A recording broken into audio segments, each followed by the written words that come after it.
playing some more Tiny Bunny, and I can't wait to see what Chapter 3 holds. Chapter 2 was a lot about the school, so I wonder if it's gonna be...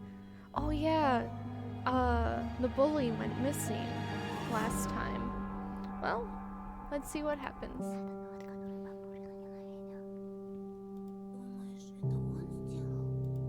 Uh-oh. Is he gonna be blamed for it then? I hurriedly rubbed my glasses. The glasses!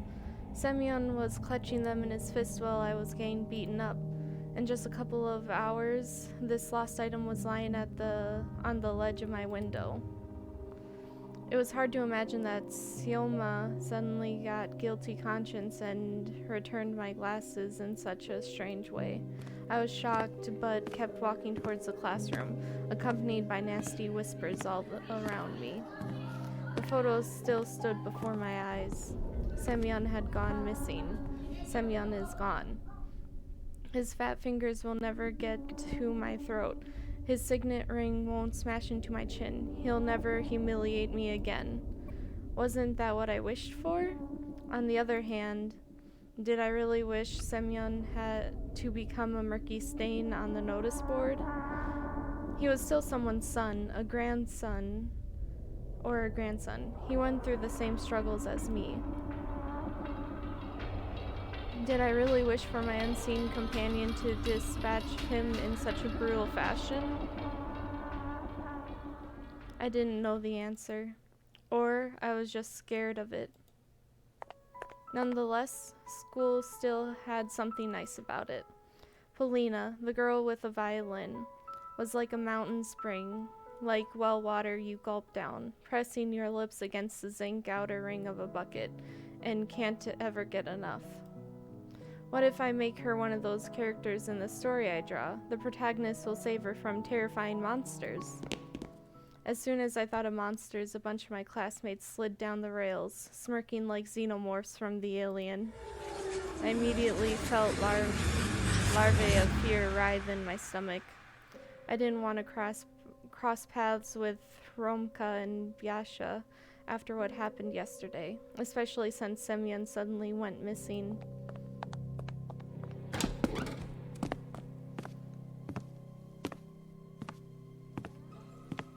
I entered the classroom and went toward the last row.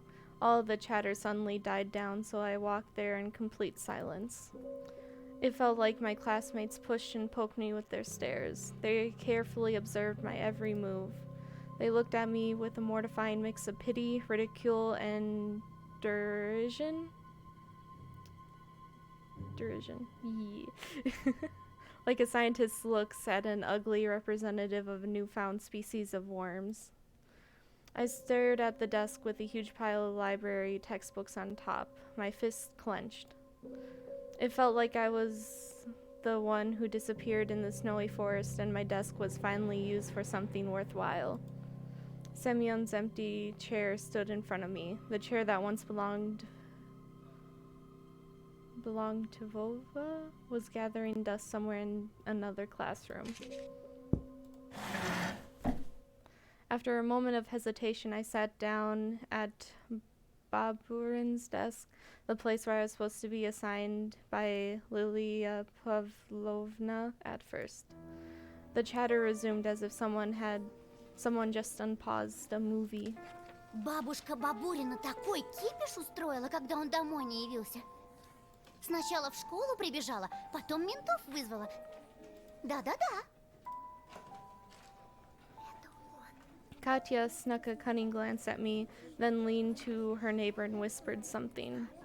Girls from the second row also leaned in. She shared something with them too, whispers, nods. I kept catching her stare on myself. Her neighbor stared too. The whole class was watching me. It was like they felt the need to watch me because they were searching for traces of blood on my fingers. I wanted to defend myself and shout, "Guys, listen, I'm innocent." The delinquents turned around and stared at me in silence. Their looks were dripping with malice. But why? What did I do to them? Their friend went missing and they're still focused on me. Suddenly, I noticed Biasha drilling a hole in my nose with his eyes. It felt like he was about to point his finger at me and shout from the top at the top of his lungs. Everyone look, Baburin snatched his glasses yesterday, and now he has them back. Murderer. But he remained silent, as if there was nothing special at all about my glasses. I may be going mad, but I think Biasha knows something. He knows something, but he won't tell me what. As if looking for protection, I clutched the ruler until my hand hurt. Не надо быть Коломбо, чтобы догадаться. What is that? American crime drama television. Oh, Colombo. Interesting. Кто на Бабурина зуб имел? The metal ruler fell out of my weak fingers. It hit the floor with a jingle that made the other kids shudder. Katya bit her tongue and squirmed nervously. Chairs scraped against the floor. My classmates moved away from me, closer to the exit, toward the teacher's desk. I was not the only one to catch wind of that change. Romka and Biasha looked around and winced in contempt. Too bad that they weren't afraid of me like everybody else. Да прикуси ты! Бабурин, небось, с бабкой посрался и дымилна. Скоро найдется. Найдется, ага. Во враге, со вспоротым брюхом. I gulped. I imagined Sioma on a snowy blanket, his face white with like a fish belly, split down the middle by the crevice of his mouth. Snowflakes falling on his glassy eyes and filling up his throat. See, I could almost hear his condescending tone. It's all your fault. But why was Semyon the only one to get his desserts for bullying me? His just desserts for bullying me. Weren't all of them supposed to disappear? Romka, Biasha, Katya, along with every laughing onlooker? Of course, Semyon did me a favor by disappearing. Thanks to him, my classmates now stared at me in awe. But that was only one side of the coin. What if I'll have to repay that favor soon? The door creaked. Polina entered the classroom. I straightened up in a hurry so she wouldn't see me looking like a scared critter. Polina went to her seat without looking at me. The ringer's trill announced the start of class. Так, заканчиваем бардак. Дети, встаньте. Петров, тебя это тоже касается. Lilia Pavlovna went to her desk, followed by a policeman in a uniform. It was the man that visited just recently, tall, and his stare so sharp you could get cut on it. Здрасте. Здравствуйте! Садитесь. Познакомьтесь, это старший лейтенант Константин Владимирович Тихонов. Он задаст вам несколько вопросов и проведет небольшую лекцию по безопасности. Лучше лекция от милиционера, чем уроки. The class livened up. Talking to a policeman was way better than studying. I, on the other hand, was ready to sit through hundreds of hours of Russian literature just to escape the lieutenant's oppressive stare. His brown eyes felt around the classroom, looking for me. Hair stood on the back of my neck, and an icicle had lodged in my gut. А правда, что Бабурина маньяк убил? Екатерина, ну-ка цыц. Вопросы здесь... Просто нам всем страшно. Oops, I went a little too fast there. Может, убийца бродит где-то рядом? Или сидит у нас за спиной? Man, she's really jumping to conclusions there, making a huge fuss. Her sly stare was directed at me. Tikhonov stepped in between the rows of desks and started walking at an excruciatingly slow pace, brushing his fingers against the chairs as he passed by.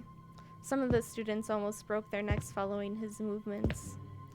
That's how a crowd of commoners would gleefully anticipate a public execution in the Middle Ages. And he just walked, getting closer and closer to me. I gritted my teeth and stopped myself from screaming. Calm down, breathe.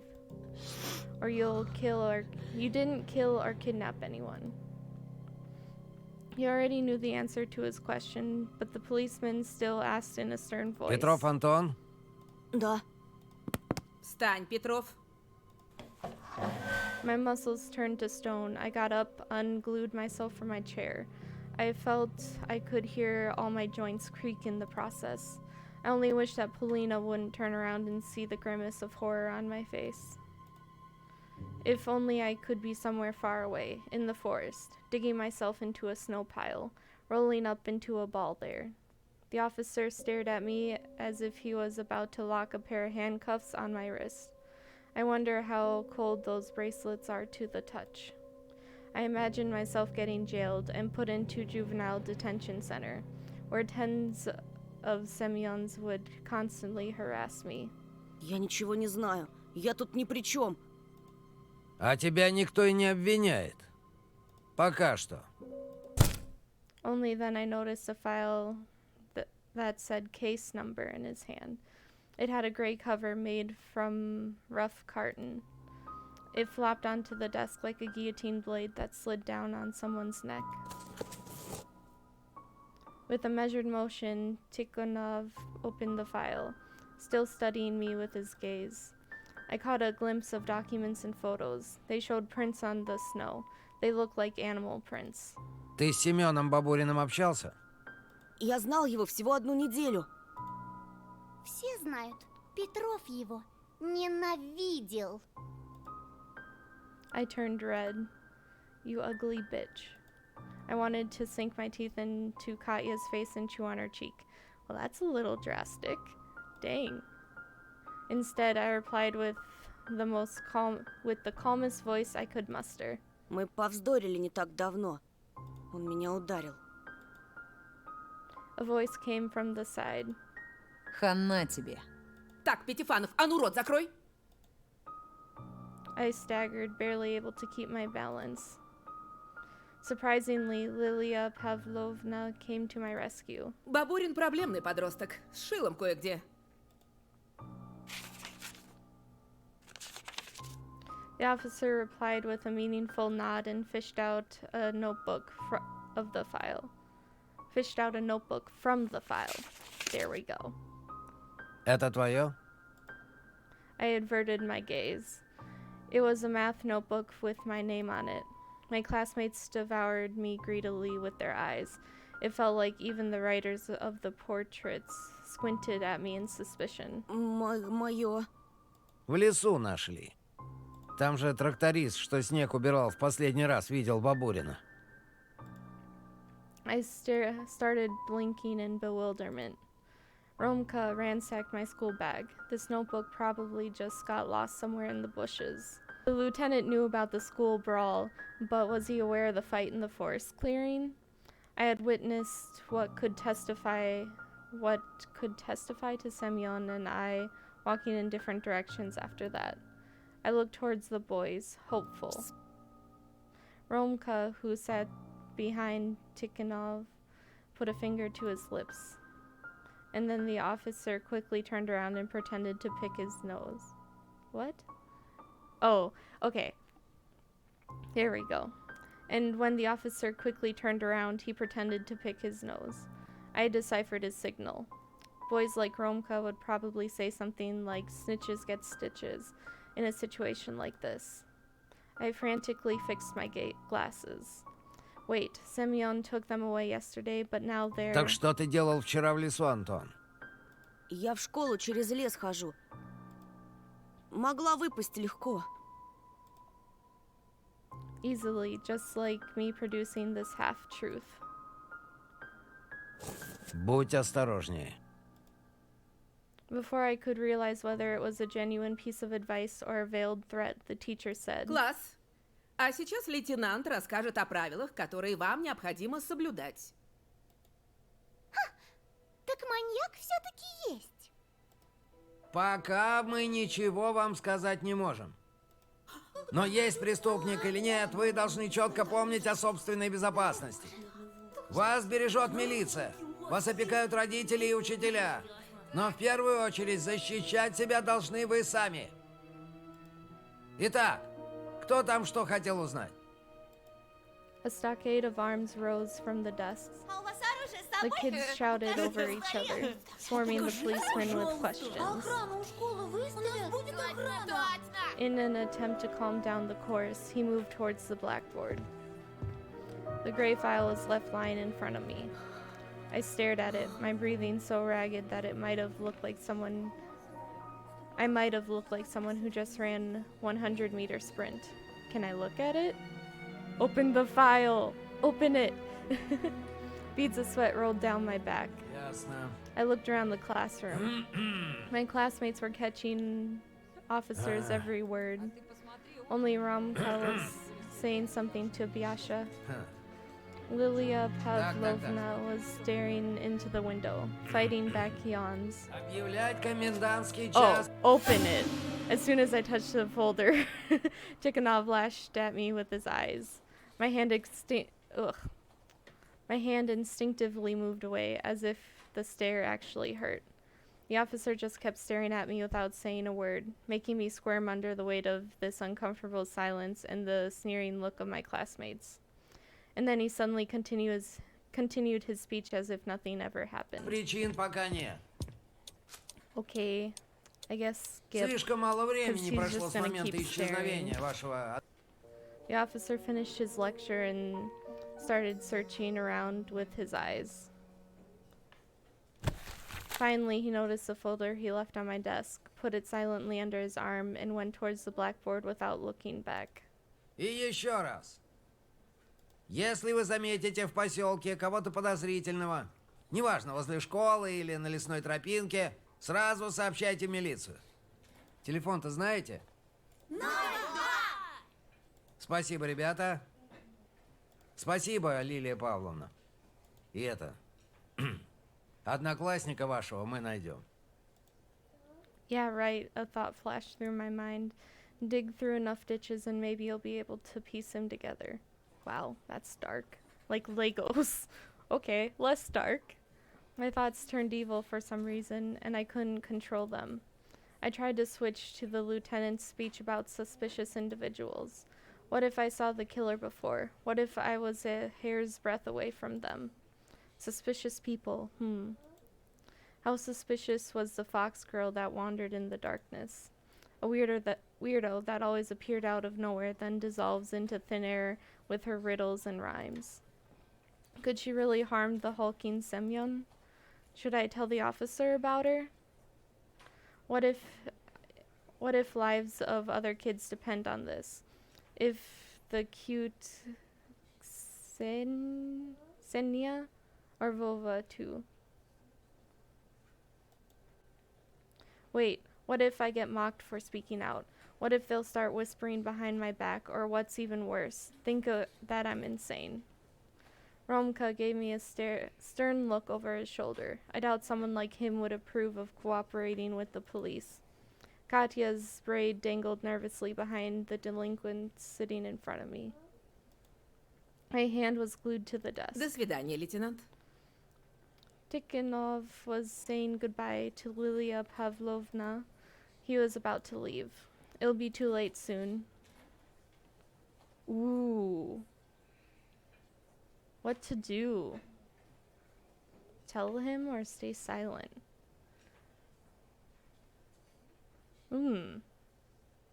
Because if you tell him, you're definitely going to get made fun of. But I kind of want to see what happens if you do tell him about her. I unglued my palm from the tabletop. I needed to warn him, at the very least for Olia's sake, to assure her safety in the house near the squeaky pines. I raised my hand, heavy as a dumbbell. Простите. Oh, almost 24 heads turned my way. My teacher, the officer, Polina, Katya shoved an elbow into her friend's side. Sleepy Biasha stretched out his neck. Romka frowned inquiringly. Я слушаю. I felt like I was being studied under a microscope. Вчера утром по дороге в школу я видел... незнакомого человека. My classmates started whispering. Tikhonov frowned, a deep wrinkle adorning the space between his eyebrows. Да откуда ему знать, чужак это или кто-то из местных? Он же в поселке без году неделя.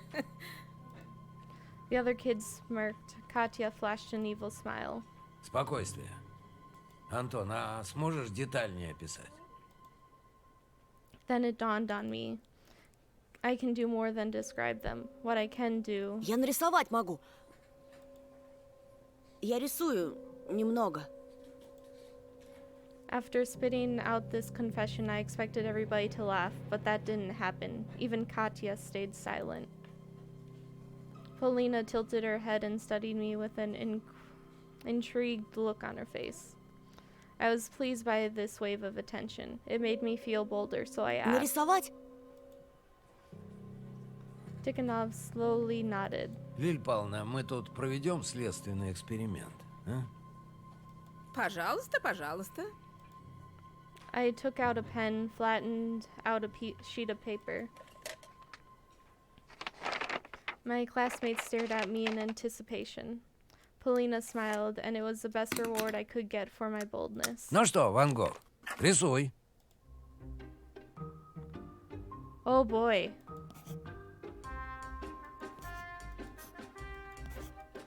Wasn't there... Yeah. Or,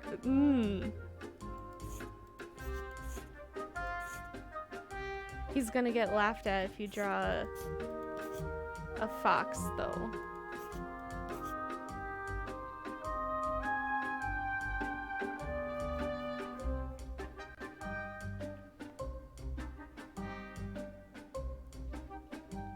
I mean, this is who we saw.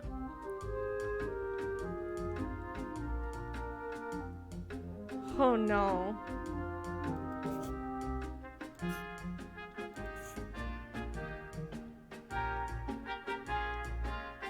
Yeah. And then you can just say it's a mask.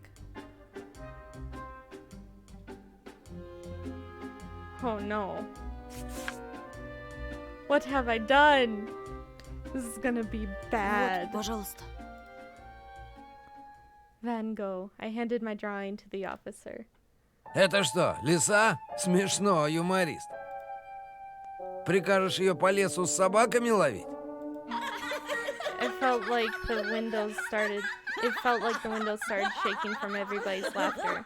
Even Lilia Pavlovna couldn't help it. Все не так. Петров! А Чебурашка тебе не попадался? Вот умора!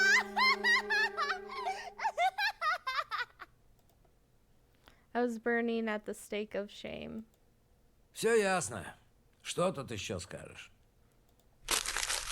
Tikhonov crumpled my drawing in his fist. Ну, Oof. занимайтесь. He left. He left, the bell rang. Придурочный. I didn't move, just kept staring into space. Lilia Pavlovna passed by without looking my way. Polina left after her. My classmates went silent at the same time, as if someone muted the sound on a TV. They followed me with their eyes the whole time, passing between the rows. Judgmental looks. I felt like I was in the scopes of many sniper rifles. I squeezed through the barricade made of desks, looking for Polina. But I stumbled into my new buddies instead. Okay, I think I'm gonna end this episode here, and we can start out with the confrontation next time. I hope you enjoyed. That was very interesting, and I feel like I may have messed up a little bit with drawing the fox, but we did see someone wearing a fox mask, so it wasn't wrong. But I hope you enjoyed, and I hope you have a nice day.